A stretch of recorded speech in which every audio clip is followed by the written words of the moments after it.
How's it going, broskies? Damocles here, and today I'm bringing you my one-shot assassin Gengar build. This build just nukes people to oblivion. It's a ton of fun to play. Requires a little bit more skill than Hex Sludge, but it is an absolute monster once you get the hang of it. So if you like this content and you want to see more of it, hit the subscribe button down below, hit the like button, and hit the notification bell if you haven't already, and follow me on all socials, TikTok, Twitch, Twitter, all that, or hop in my Discord if you want people to play with.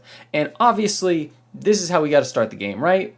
Random Eldegoss just coming up, taking my blue buff, and walking to lane. This is just a very typical Pokemon Unite game, so I thought that it would just be great to show it to you guys as an example of how this build plays. So we're playing as Gengar, obviously, and we start off our jungle clear missing one of the last hits on the buff camp, so that's never a good sign. My top side is getting dove pretty early, so what you don't want to do as Gengar, I'm going to have to do, and that is fight early on. So I'm here trying to just prevent all of these people from scoring, or just trying to put some kind of poke damage on top of them. They're playing pretty disrespectful right now because they got 3 in the top lane, and this is not Gengar's strong suit. Normally you would want to be, at least level 5 before you can start taking these fights with this build. But thankfully, I do end up getting some stuff off the back end because of how disrespectful they were playing. And we pick up this KO on the Squirtle, which helps me out immensely. And then I'm able to go and attempt to chase down the rest of the team. And then once you hit 5 with this build, we're going to be going Shadow Ball and Dream Eater. Because right now, I think it's just a silly goose time. Honestly, like this... If you can practice this build and get really good at it, it allows you to just 100 to 0 people with no issues and maintain a large amount of health. And it gives you a large amount of like outplay ability in comparison to the Hex Sludge build, where it's like, all right, he sludged somebody, he's going in, he's definitely going to Hex. Like, this allows you to have much more of an early game presence as Gengar, because Shadow Ball hits like an absolute Mack truck early on in the game. And it has a super low cooldown, so you can just spam it, and it's basically going to do like 1,000 damage a pop to anybody that it hits. And then Dream Eater, once you actually get Dream Eater unlocked, that's going to be able to make it so you can go and hit people with Shadow Ball, but combo it with Dream Eater, get those teleports off, get the extra damage out, and get the heal off from Dream Eater as well. It's just a really, really nasty combo, and allows you to just nuke people into like just the dirt. Into the dirt. You send them where Gengar is, right? You send them 6 feet under. So basically, once you have Shadow Ball, you're good to go. You can go and, unlike the other builds, you can go and just start fighting from the jump. You don't have to just like mosey on around with Sludge Bomb. Like, you can actually do some solid damage with Shadow Ball. And this particular game came before the Gengar buffs. I think it was the night before the most recent balance patch. But as of right now, Gengar now gets, I believe it's 5% Spell Vamp after level 5.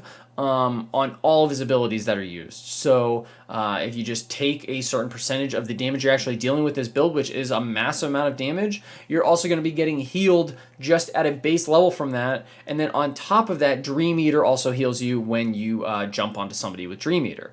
For those of you that aren't fully aware of what Dream Eater actually does, Dream Eater puts the target to sleep. It's a skill shot just like Shadow Ball is. It puts the target to sleep, and then you are able to jump to that sleeping target, and if they're still asleep when you jump to them, you deal extra damage and you heal.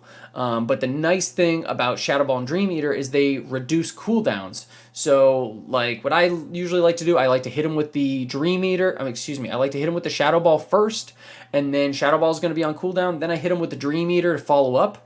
And once you hit them with the Dream Eater, Shadow Ball's cooldown basically gets reset, and you can hit them with another Shadow Ball. Now, there's a bunch of different variations of that combo.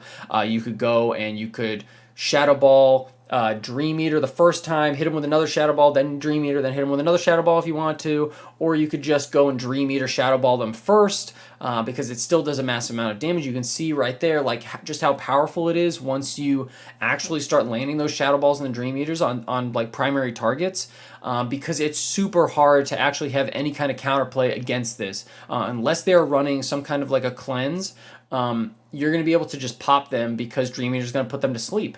So you're going to hit them with like 1,000 from Shadow Ball, say, and then you hit them with the Dream Eater so they fall asleep. and then you teleport to them, do a huge nuke with the end of Dream Eater, and then you hit them with another Shadow Ball to follow up on that, and it's just lights out, baby. It just hits like a Mack truck, and there's also this added like amount of just skill ceiling with Dream Eater and the teleports. So like you don't necessarily have to jump to the target that you are going to. You could go and you could Dream Eater, you know, say a buff camp. You could Dream Eater a wild Pokemon camp. Go and jump on somebody with Shadow Ball, do your combo, and then teleport out on top of that Dream Eater teleport.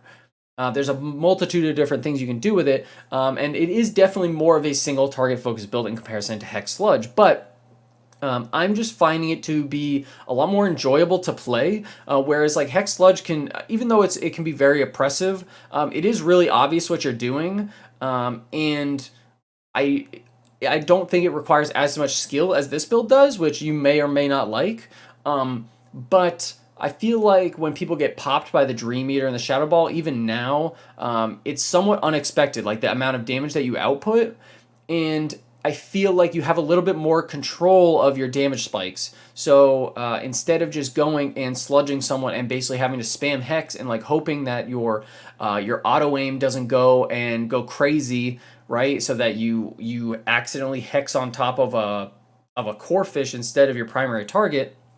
You can go and you have a lot more of control over when you're actually going in and doing your burst windows, and you have an added amount of CC, which can be like really nice. It can be really handy. Like sometimes you see me just toss out like just like not point blank, but like free unbuffed Dream Eaters, just to get the CC on targets, because you don't have to necessarily go in all the time with this build. That's the nice thing. You can poke people down with Shadow Ball, and then if you land a nice Dream Eater, you just go, you hop to that target, and you just nuke them into the sunset. Or if you are in a team fight, you can go and drop a Shadow Ball on somebody. You can keep Shadow Balling until they're in a position where you know you can get off your like full damage combo or nuke them, and that way you're playing it a little bit safer. I also want to touch on real quick, because I don't think I've talked about it yet, for items in this build. Before the patch, I was messing around with Shell Bell just to have some additional healing, and a little bit more CDR. So like what I would highly suggest is going choice specs. I always recommend choice specs on my special attack builds. I just really like it. Special attack specs is super solid. Wise Glasses is super solid as well. Gengar doesn't really need Buddy Bearer because, in my opinion, he doesn't use its Unite move in that way. It's definitely more of an assassin playstyle. So if you like that playstyle, you're gonna like this build a lot more. You can actually go full damage with Gengar, and that's kind of more of like an optimal build path. So I would go choice specs. I would go special attack specs maybe, and then hit him with the Wise Glasses as well. Alternatively, if you want a little bit more healing on top of the passive healing that Gengar now gets, you could go and replace those special attack specs with the Shell Bell. It kind of just depends on you, but you definitely want to go full damage with this build, because the amount of damage that you're actually able to, like, the whole thing is being able to just 100-0 people. So if you can't do that and you're going like full tank or something like that, not the best choice. And all of Gengar's attacks hit like a Mack truck, so having that special attack scaling is really, really nice. You can see here, I use the Unite move more as just a way to get into the enemy backline and nuke their damage dealers or nuke people that are trying to get Zapdos. Because I will say one of the weaknesses of this build in comparison to the Hex Sludge build is your objective taking potential, right? Like, you might see me slowly rotate to Dreadnought, slowly rotate to Rotom or Zapdos in these games, is because without some help from attack damage characters or like sustained damage